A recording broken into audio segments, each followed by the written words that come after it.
मैं कैप्टन चुनीलाल फौज से रिटायर्ड होकर वापसी में आया था। और उसके बाद मैंने इससे पहले 62, 65, 71 की लड़ाई में शरीक था। और वहाँ पर जो लड़ाइयाँ लड़ी वो मैंने अपने लिए भी लड़ी और देश के लिए भी लड़ी, क्योंकि मेरे को तो गवर्नमेंट तनख्वाह देती थी। और उसके बाद जब मैं पेंशन आ गई ड्यूटी में एज ए कैप्टन, तो फिर ऐसे हुआ कि मेरे को और हमारी जो है ज़मीन थी हिमाचल के पास, हिमाचल में जो हमारी मान थी, अच्छी ज़मीन थी, बहुत बड़ी ज़मीन थी, सोना बोलती थी, सब कुछ, सब बाग थे, बगीचे थे, घर थे, फुलवाड़ियाँ थी, सब लगा हुआ था। लेकिन वो गवर्नमेंट ने पोंग डैम बना करके हमारे को से ले ली, लेकिन पैसा कुछ भी नहीं, पैसा तो खत्म हो गया। अब जो है उन्होंने ये किया, सब ने रो रहे पैसे, तो गवर्नमेंट ने सोचा कि हम आप लोगों को मरबे दे देंगे, और वो मरबे देंगे राजस्थान में। तो राजस्थान में उन्होंने उस वक्त ये फैसले हुए कि आपको अच्छे मरबे देंगे, जो कि बिल्कुल काश्तकार आपके ऐसे अंडर नहर होंगे, सब ठीक है। लेकिन वो हाँ, तो हमारे को नहीं मिला मरबा, ऐसे करते करते, क्योंकि मैं उस वक्त फौज में था, मैं तो नहीं मिला। तो फिर बाद में आकर के किसी को ये रिक्वेस्ट किया, तो मेरे को जो है मरबा 2000 में आउटलॉट किया, वो भी मोहनगढ़ में। तो मोहनगढ़ में आने के बाद देखा मैंने, यहाँ तो कुछ भी नहीं है, रेत ही रेत है। कहाँ हमारे क्या क्या कुछ था और यहाँ पर क्या है, रेत था, रेत ही रेत रेत। अब वो रेत भी था तो वो भी थोड़ा बहुत ठीक किया, यहाँ वातावरण गवर्नमेंट ने नहर वगैरह निकाल दी और पानी लगने लग गया, पानी लगने लग गया तो खेती बाड़ी भी थोड़ी होने लग गई। अब ये जो मेरे को मरबा मिला, इसको मिले हुई के बाद 2 से मिला हुआ है, 2000 से। तो तब तक इतने सब थोड़े बहुत ज़मीन भी सुधर गई, अच्छी हो गई।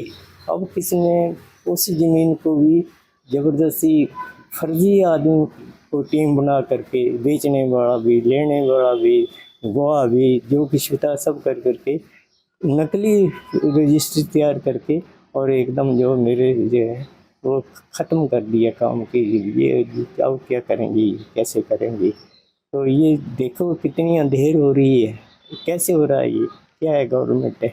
किसी ने ये नहीं किया कि कौन है चुनीलाल बेचने वाला, कौन है, कहाँ से रहने वाला, ये कहाँ से रहने वाला था, कैसे है कैसे नहीं। ये भी तस्दीक करने से पहले जब तहसीलदार या कोई भी रजिस्ट्री करता है तो उसको सोचना चाहिए ये तो कहाँ का तो आदमी वही रहने वाला। तो हमारी तो भाषा राजस्थान से मिलती नहीं है ना, तो वो उसी भाषा में पकड़ सकता था आदमी को कि ये कैसे हो रहा है भाई, ये तो आदमी नहीं, वो तो अफसर है कि इसको तो पता चल जाता है कि कैसे कहाँ का रहने वाला आदमी। अब मैं तो था तो अफसर हूँ, तो मैं ऐसे ये कह सकता हूँ कि बिहार का है या यूपी का है, ये है, क्योंकि भाषा से आदमी पकड़ा जाता है, बातचीत से पकड़ा जाता है कि कहाँ का रहने वाला है, कैसे। लेकिन यहाँ पर ऐसे नहीं हुआ, यहाँ पर ऐसे हुआ कि जिसने अपना आधार कार्ड फर्जी बना के दे दिया मेरे नाम से, इसी से रजिस्ट्री हो गई। ये क्या है, ये कितने समझ में नहीं आता है, कैसे होता है। ये तो अब तहसीलदार साहब को या दूसरों को ये सोचना चाहिए न्याय में कि ये आदमी कहाँ का है। रजिस्ट्री तो मैं कर रहा हूँ, लेकिन आदमी कहाँ का है, ये ज़मीन जहाँ ज़मीन कहाँ की है, किसका कब्जा, कैसे कैसे था। कोतवाली में 3-4 दिन फिर तो को हो गया, पता नहीं लग रहा क्या हो रहा है क्या नहीं। वो फिर वो धीरे तो पता नहीं कैसे घुमा घुमा करके मेरे हाथ पाँव उसमें भी कर दिए ना, या तो मेरा फैसिलिटी है वो, ये आप तो सब जानते हैं कि एक आदमी को क्या कुछ जीने के लिए चाहिए, वो मेरे को यहाँ नहीं नसीब हो रहा। ना तो कोई खुली हवा है, न देना न देना, न कोई आराम, न तो कैसे मैं यहाँ, तो जैसे आके जैसे मेरे को तगड़ी जेल मिल गई है जैसे।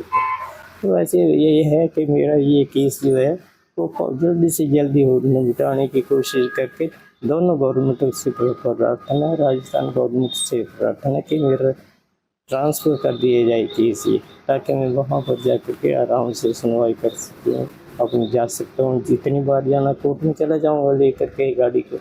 लेकिन यहाँ पर तो कहाँ से आऊँगा, हिमाचल से आने के लिए कितना टाइम लगेगा। और मैं इसके लिए इस बात से हूँ कि मैं नहीं चल फिर सकता, क्योंकि मेरी 90 साल से ऊपर उम्र हो गई है। और यहाँ पर तो ये लोगों से सुनने में आया कि कर भी देते हैं लोग उल्ट पुल्ट करने के लिए, जैसे फर्जी रजिस्ट्री होगी तो फर्जी मार भी देंगे, वो सीधा मार देते हैं। हाँ, और फिर क्या करना है, कुछ नहीं हो सकता ना भी देंगे, लाश भी नहीं मिलेगी, घर वाले भी तरसेंगे। तो ऐसे ही है कि आप ये मेहरबानी करके मेरा मुकदमा जो है वो गवर्नमेंट हिमाचल को दे दें।